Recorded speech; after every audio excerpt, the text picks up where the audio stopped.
mempresentasikan seni budaya tentang materi seni tari. Saya Aris Nada menjawab soal nomor 1.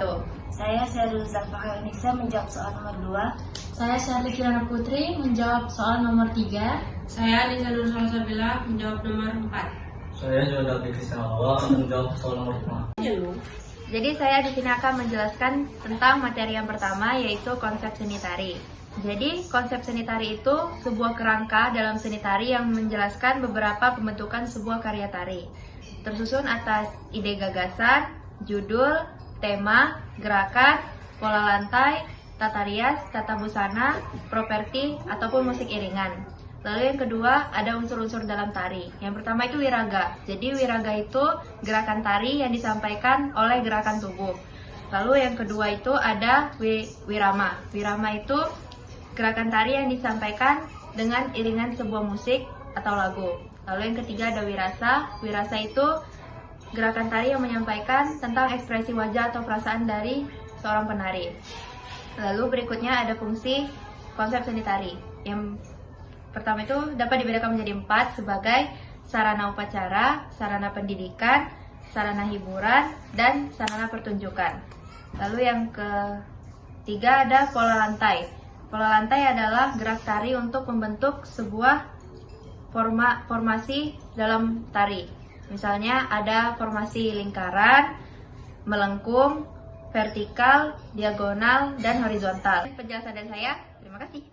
Saya Sheril akan menjawab soal nomor 2, yaitu tentang teknik menari dan prosedur merangkai tari kreasi. Dalam teknik menari itu terbagi menjadi 4 teknik. Yang pertama, teknik gerak kepala.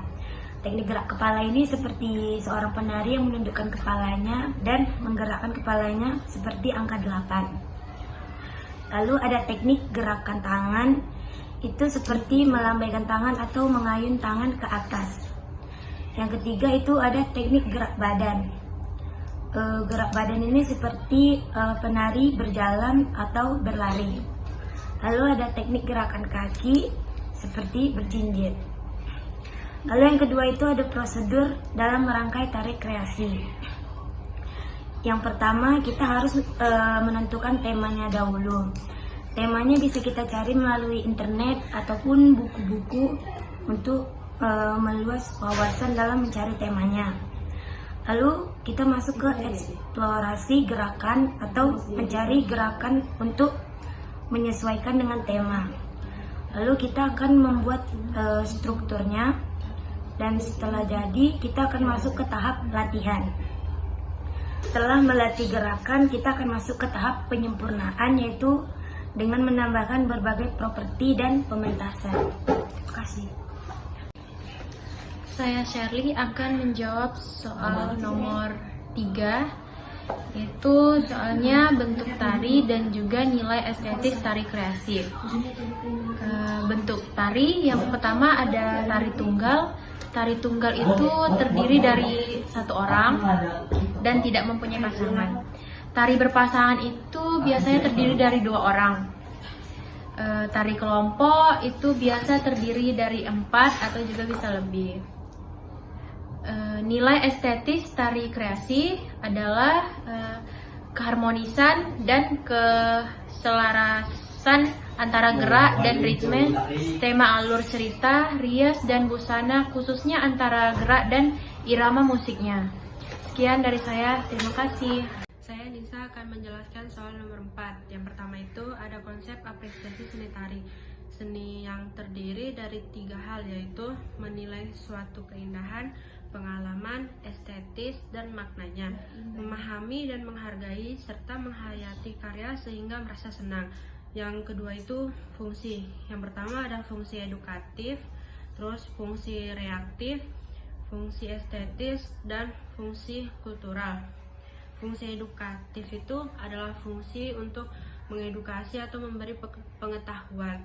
Yang kedua fungsi reaktif, fungsi untuk hiburan atau refreshing. Yang ketiga fungsi estetis, fungsi yang dinikmati keindahannya. Yang keempat itu ada fungsi kultural, fungsi melestarikan budaya atau tradisi.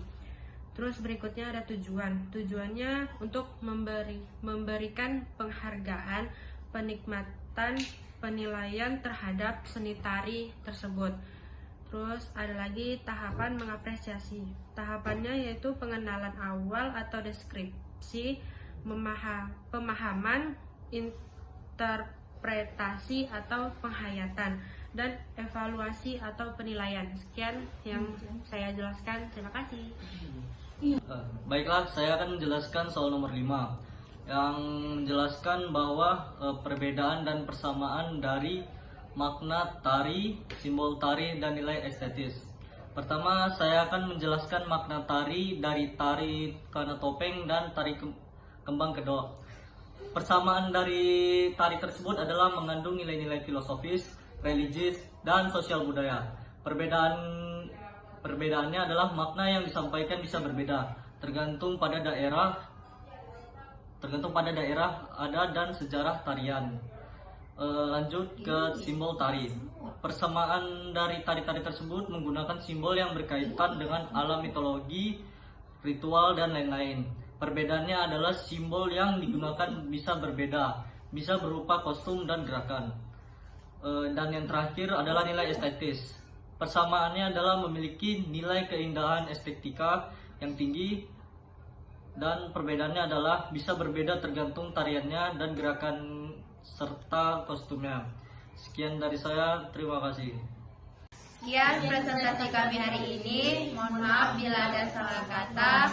Mohon maaf lahir batin Ibu Zata. Wassalamualaikum warahmatullahi wabarakatuh.